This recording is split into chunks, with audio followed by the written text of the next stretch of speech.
Yo, it's your boy CL Cool, and I represent the Rocket Bros Sports Show right here on the Yellow Rocket Boys Network Sports Channel. All right. Now, I want to get into some things, okay? I want to get into this past weekend with the college football playoffs, and I want to get into some NFL action. All right. This is going to be all about football this week. All right.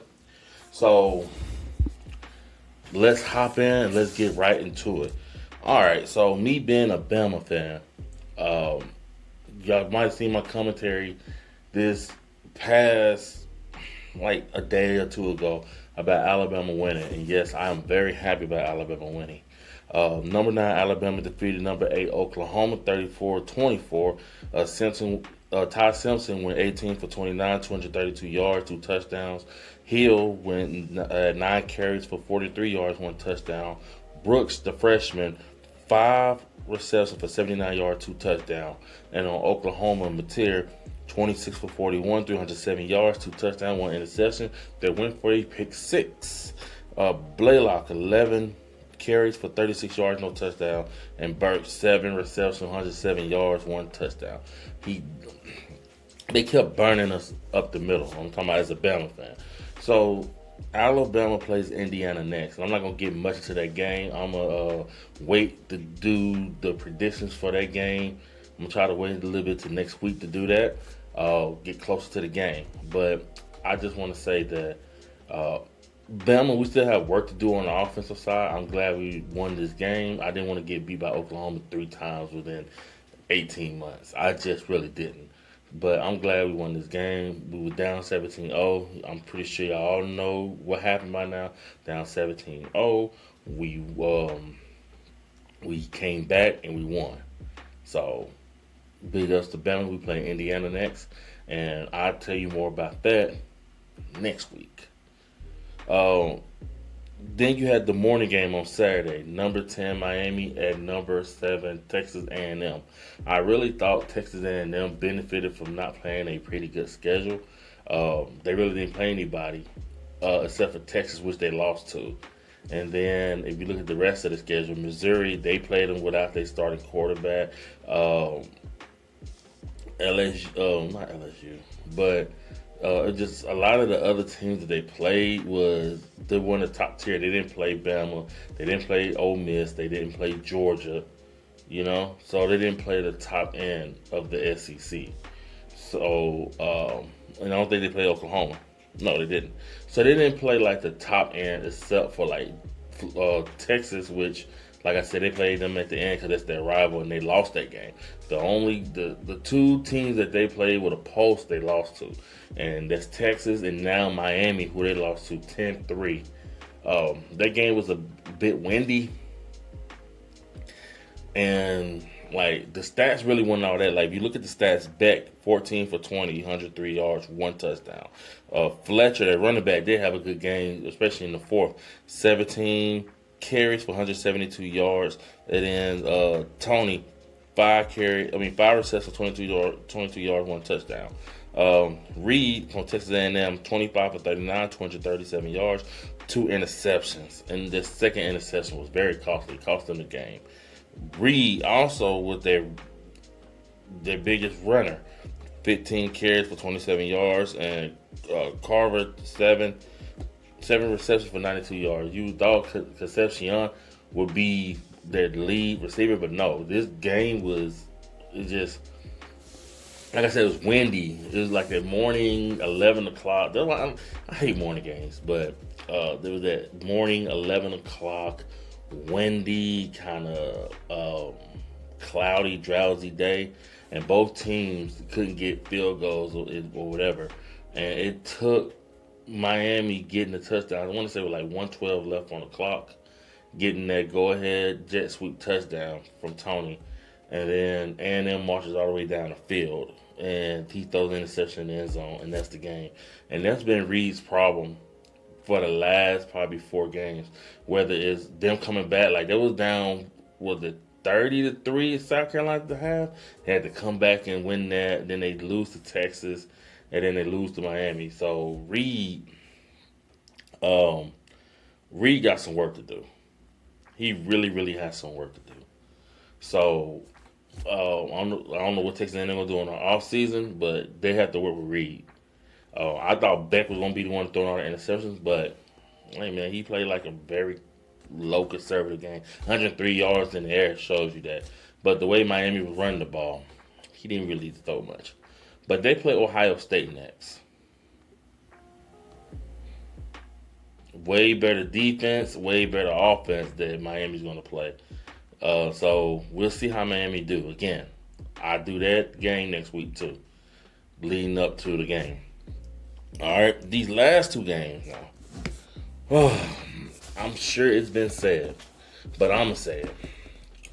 The group of five need their own playoff. Give them their own playoff. There's no reason they should be in here. Two teams this year. One was good enough, but two teams, and you see how these games went. And I'm not just saying it because I just think that the Power Four teams are just that superior, which they are. But that's not the only reason I'm saying it. The reason I'm saying it is because if I'm a group of five team, you have six conferences, I think, in a group of five. I could be wrong. I think it's 6 or 5. So I think the Pac-12 added on to that with their new league. So I think it's like 6 conferences. So they're about 70-something teams, I think. 80. So the Power Four, they get about 10 teams in, which I still think is low. And then y'all only get 2 teams in. So y'all never going to have a shot. Ever. Even when they change to 14 to 16 teams, you're never going to have a shot at winning an actual championship. You're just not. Because all the group of 5 people that are good, that they gets good, they go to these Power 4 schools after the season. They hit the transfer portal. Oh, you did good over there, James Madison. Come on over here to Indiana. Come over here to Michigan. Come over here to Bama. Come over here to Clemson. So now the gap is bigger. Like 10 to 15 years ago, you had guys that were pretty good at some of the group of 5 teams. Like that's why you had the Boise State beating Oklahoma, and you had Utah beating Bama in 09. I think it was 09, or it could have been 2010. I want to say that's the year that Auburn won it. I want to say 2009, 2010 year. Well, Utah beat Alabama when they were a group of 5 school before they went to the Pac-12. But you know, you still have some ballers at the group of 5 schools that want to get into Power 4. Now with the transfer portal at NIL, the people that do good in group of 5, hey, they're going to the Power 4 schools now. So now the gap is bigger and way wider. So I think the group of 5, I think the NCAA needs to find a way to get money for the group of 5 so they can have their own playoff. Like somebody needs to grab that. Like, hey, group of 5 playoffs.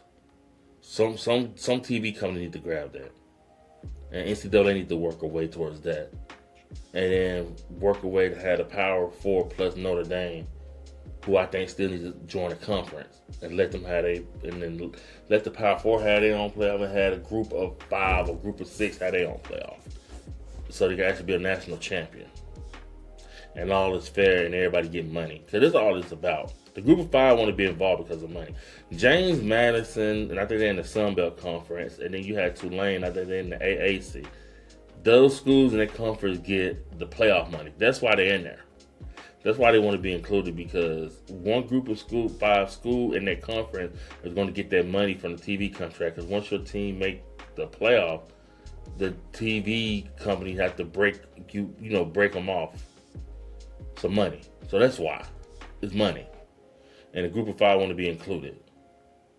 Get it their own TV deal, their own exclusive playoffs, and you won't be having this discussion. And then you get to have Vandy and Notre Dame in this playoff, playing Ole Miss and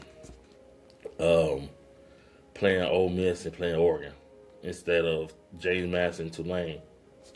Like I said, Ole Miss defeated Tulane with like 41-10, I think. And then you had Oregon defeating James Madison 51-34. And the score is not as close as you think. It was 31-6 at the half. after halftime, Oregon let their foot off the gas.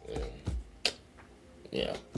So you know, Ole Miss will play Georgia in the rematch, which the first game was pretty good. But you had Lane Kiffin in that game, and I know everybody's saying, well, he didn't have Lane Kiffin in this game. Yeah, they're playing Tulane. Now you play Georgia. Now we're about to see what Ole Miss is about without Lane Kiffin. Now the real test starts here now without Lane Kiffin. This is where it starts. And then Oregon plays Texas Tech, which I think will be probably the best game that weekend. Even though I think the Miami Ohio State game could be there too. So, Oregon versus Texas Tech, Ole Miss versus Georgia, Miami versus Ohio State. Yeah, Miami versus Ohio State, and Indiana versus Alabama. Those your 8 teams. One game on New Year's Eve, 3 games on New Year's Day. And that's college for you. And by the way, if you want my opinion on how college football playoffs should change, this is what I think they should do. But I give my 2 cents, I guess, on it. This is what I would do if I'm doing the college football playoffs.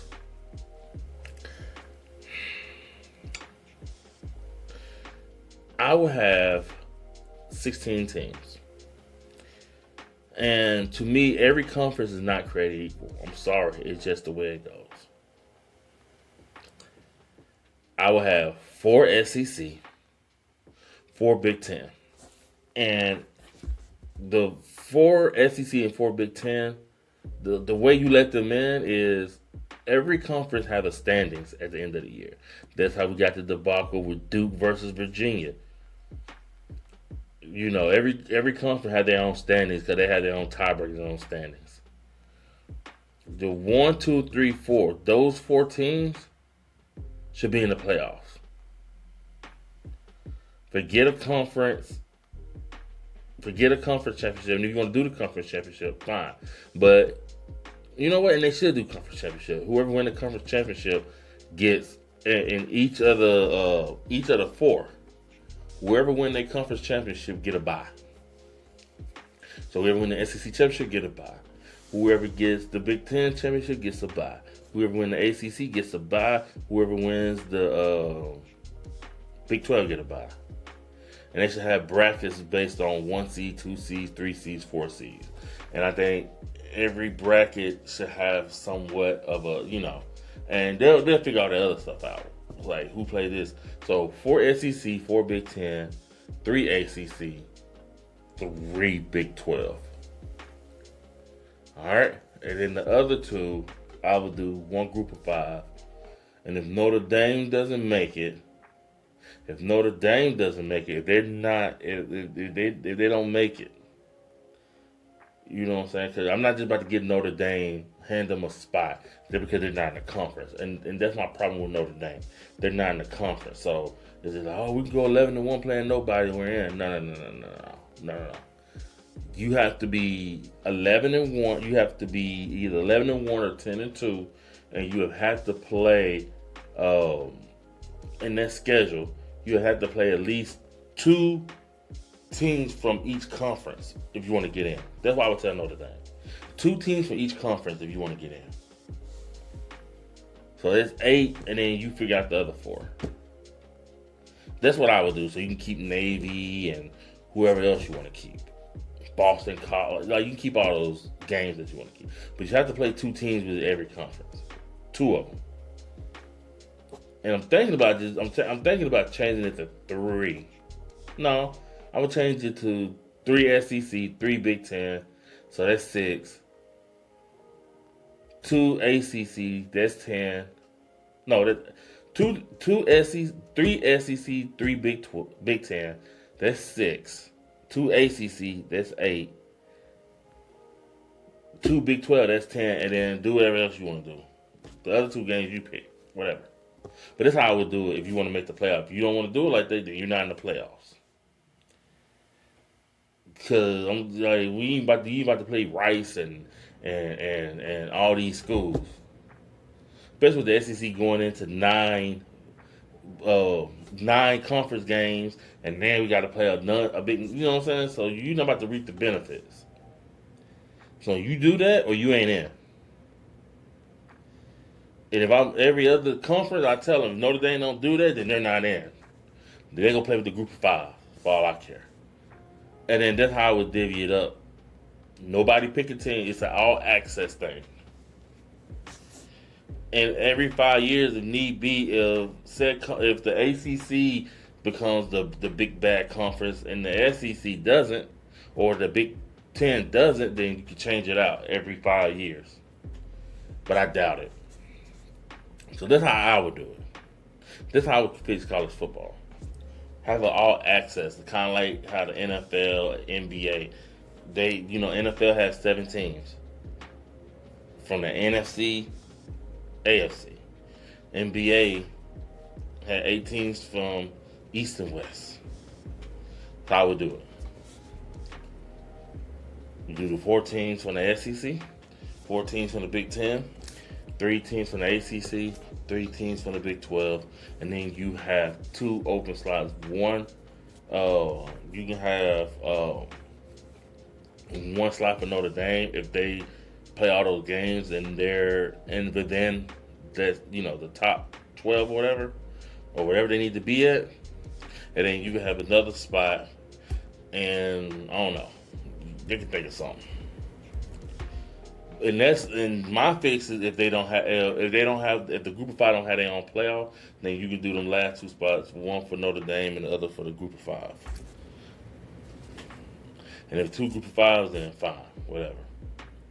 But you would still have 4 SEC, 4 Big Ten, 3 ACC, 3 Big 12.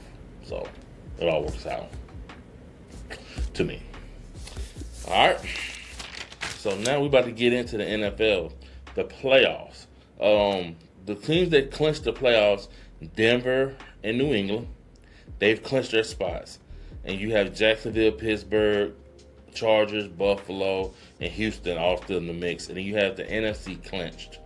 NFC clinched, Seattle, Chicago, Philly, Rams, and San Francisco have clinched their spots in the playoff, with Carolina and Green Bay in the bubble still. We're not in the bubble, but, because Carolina's number 1 in the NFC South. So, they're in the mix. But like I said, it's still 2 more games left, so things can happen. Especially with Carolina and Tampa Bay a little bit close together, even though Carolina just beat Tampa Bay. The top games going into next week. All right? You got New England. The top games from this past weekend. My bad. Sorry. Top games from this past weekend that had playoff implications. New England defeated Baltimore 28-24. Pittsburgh defeated Detroit 29-24. Pittsburgh, that game, yeah. Oh, the refs in that game, man. I don't want to talk about it. Carolina defeated Tampa Bay 23-20. Like I said, that was pretty much for control of the NFC South, and Carolina did it. Bryce Young looking good. See what happens when you get it, when you can protect the quarterback. They give you good results like that. Seattle defeated the Rams 38-37, which was a great game Thursday night. Phenomenal game. Chicago defeated Green Bay in overtime. Another good thriller. Caleb Williams. They looking good, man. They are looking good. Jacksonville defeated Denver 34-20. Like I said, Denver, they already got their spots. They're good, And Jacksonville, like I said, they're still trying to stay in it. So that was a good win for them. You know what I'm saying? And as I record now, San Francisco versus Indiana is going on. And the last I checked, San Francisco was beating Indiana 21-14. But let me check right quick, baby. Let me check. 49ers beat the Colts 48-27. So, yeah. So, Niners moved to 11-4. Colts moved to 8-7. It sucks that Daniel Jones went out, man. Because I think had he not went out, they would be squarely in the playoff hunt. But the NFL, they went and got Rbss. And like I said, it's not like they're not trying. They're trying. So it just sucks. So yeah, that game just ended 48-27. Niners beat Colts. Um, and in the AFC picture right now, Denver 12-3, New England 12-3, Jacksonville 11-4, Pittsburgh 9-6, Chargers 11-4, Buffalo 11-4, Houston 10-5, Indianapolis 8-7 now, and then Baltimore 7-8. And then you have NFC. Seattle 12-3, they're the number one seed. Chicago is number two, 11-4. Philly number three, 10-5. Carolina number four, 8-7. Rams number five, 11-4. San Francisco number six, 11-4. Green Bay number seven, 9-5-1, and Detroit is 8-7. And yeah, so that's what we're looking like in the playoffs. And I said all of that because we're going to get into the top games coming into next week. Week 17 of 18. Like I said, 2 more games coming up, baby. 2 more games. So we got week 17. All right. These are the top games in the NFL next week. Houston at Chargers. Yes. Like I said, Houston is the number 7 seed, 10-5. Chargers is the number 5 seed, 11-4. Houston can get that number 5 seed. They beat the Chargers. Maybe not, because Buffalo's ahead of them. So, but they still need to keep winning. Houston does to stay in the race, which I think they'll be all right. But still, but the Chargers, I'm pretty sure they want to stay the number 5 seed. You have Baltimore at Green Bay. Baltimore they still in it a little bit, 7-8. And like I said, they might be out. Like I said, Houston's 10-5, Indy's the late 8-6, and Baltimore 7-8. But you can't give up hope, because Pittsburgh is still 9-6. You know what I'm saying? And it's in their division, so you can't give up hope. I mean, Baltimore need that win, and Green Bay honestly need that win too. I mean, because they're 9-5. Yeah, you still got Detroit right there, 8-7. You still got Tampa Bay so they still need their win too. So both of these teams need to win. Seattle, who is the number 1 seed, will be at Carolina. Carolina needs to win. Seattle needs to win. They want to hold their number 1 seed and get that bye. They're 12-3. Chicago's right behind them. And Carolina need that win, because if they win this game, then they can take a hold of the NFC South and they can be theirs. Whether Tampa Bay win or lose these next 2 games. So they definitely need these wins. Philly at Buffalo. Buffalo is the number 6 seed in the AFC. They're 11-4.